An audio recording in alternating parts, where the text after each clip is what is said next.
let's get on to our first 15 board, our Opta first 15 board. Selection always tends to be a bit contentious, and we can talk about it, but one man, Ben, one man was not happy about the England performance at the weekend. That one man was Sir Clive Woodward. Look at that. It was one of the worst first halves I can remember watching at Twickenham. He also said the players do not seem to be empowered to think for themselves. Not going to dwell on this, Ben, but I just think it's a little bit harsh. They're one game into the autumn series, playing against a team that have come off the back of the Rugby Championship, much more together. And I just think you've got to give the boys a bit of time to settle in. You know, back in the day when Clive was coaching and we were playing, we didn't play brilliantly well every week, and it was a poor first half. But as we said before, I was impressed with how they came back. You say it was a poor first half and not ideal. But if we have a look at some of the stats, actually, some of their stats are pretty good, Oz. Yeah, I think so. You know, you look up there and you see, obviously, we did Australia 2-1, which is rare for that. We normally beat them on penalties if we win at home. These games are always tight, as you see in possession. Kicks in play, very balanced. Defenders beaten. Very rare there as well for us to do Australia in that.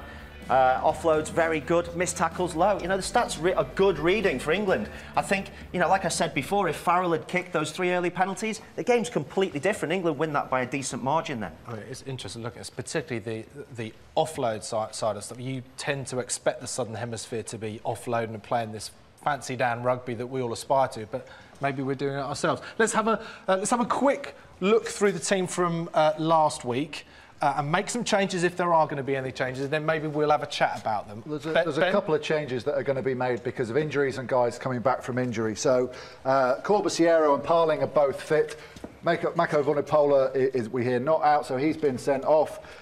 Instead of Marler coming in, we all think that Corbisiero is going to take his place, slot straight back into the team. Trevor, difference between those two players? Well, I think Corbisiero, we've seen from the Lions during the summer that he's more powerful scrummager. You know, he's a bit more experienced, and I think that's what you're going to need, especially against Argentina, who's going to be a big forward pack coming over, and then obviously the following week New Zealand. But he can also ball carry. You know, we all talk about Vunipola for his ball carrying. We've got to make sure that Corbisiero is getting around the field as well. Brilliant. And the other person who's going to come back, Jeff Parling, obviously had the concussion. A lot of people were presuming that Parling was starting, but actually the rumours coming out was that England wanted to look at Courtney Lawes in his ability to call the line out, which is quite a difficult skill, and you can't practice it. It's so different in the heat of a test match when actually the players aren't as focused as they are in a usual line out. There's a lot more pressure on you. You've got the opposition, you've got fatigue playing a factor. So I think that although Jeff Parling comes back in, I think he will go onto the bench there, and they will leave Courtney Lawes. The line-out didn't go particularly well, and Youngs, I think, could be the guy that suffers for that, because the problem I think you've got is that I think Hartley might come in.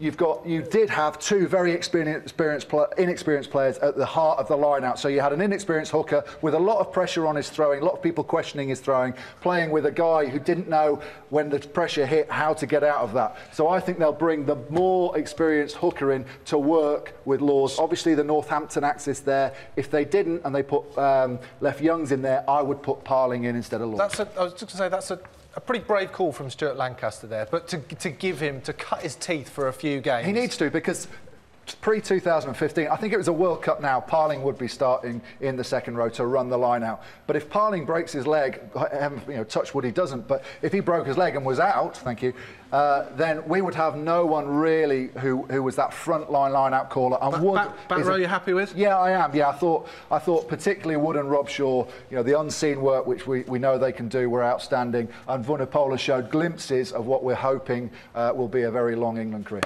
Over to you, Mr. Healey. Well, I just think also, I think it's great that we're talking about Stuart Lancaster having an opportunity to trial players. Yep. With all the injuries England have got as well, they're in a good position squad-wise. Let's start about Hartley, actually. He created the try for Farrell. A little clever knock of the hips and a bit of almost blocking, but he got away with it and the try was scored. Farrell probably would have scored it anyway. Is this guy under pressure? Yes, he is. But the try, well, because he didn't kick his goals. Your 10 has to kick those easy kicks, and he missed 3 in the first half. Johnny Wilkinson does not miss those kicks. That's why he was a world-class player. Farrell has that potential, but he has to be higher on his percentage. He stays in. We've already heard that 12 Trees and Tompkins are going to stay, going to get another chance. I think his confidence was knocked early on in the game and he didn't bounce back from it, but he's a better player than he showed at the weekend, and we didn't see enough of Tompkins. We will.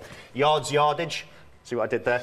He was very good. It wasn't very funny, I know. I'll do it again. Yardage. Throw it up there, go on. He's dropped then, because his yardage was terrible. No, he's fucking... He was good. We saw pace and potential from him. Brown was fantastic. Let's have a little look before we look at Brown, though. Yard against Ashton.